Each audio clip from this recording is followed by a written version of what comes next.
We are going to go back now to the border where David Begnaud went along with Customs and Border Patrol as they encountered more people today trying to cross. What are the chances we see someone coming here illegally? The chances are probably pretty high.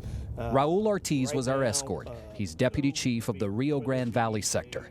10 minutes into our ride-along, Chief Ortiz drove up on a group of people who'd just been detained. I see what looks like a toddler in her mom's arms over here. She told us her name was Yolanda. That's her 8-month-old daughter. She sat detained on a levee road with her sister, brother, and mother, who told us they had left Honduras several months ago and traveled here by bus. Chief Ortiz says smugglers likely dropped them off at a spot where they knew they could sneak into the country. Why did you want to come to the U.S.? In Honduras? Chief Ortiz translated for us. She said the situation in Honduras is very difficult. He says the woman told him there's no work, there's violence, and the political situation is difficult. Even though you're going to be detained, is it worth it to you anyway to come here?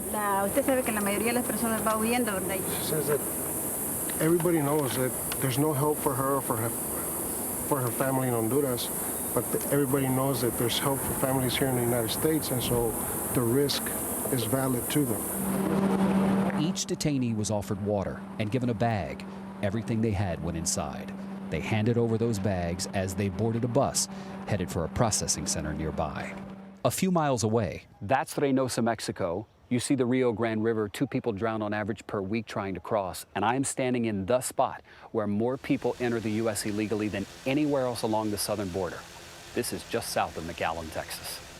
Have you gone a day on the job where you didn't encounter someone crossing illegally? No, I haven't. Every day, 24/7, you can expect that somebody's going to be trying to cross this river. back in the vehicle, the chief told us a group of men were running from agents. We drove up right after 4 of them were caught. Chief Ortiz took off running and arrested a 5th man. Every single one of them ran from our officers, and because we don't have the technology and the infrastructure out here, this is what they're having to patrol in. It is stirring video to look at, no matter how you feel about this. David, what happens to the people who we just saw who were detained today?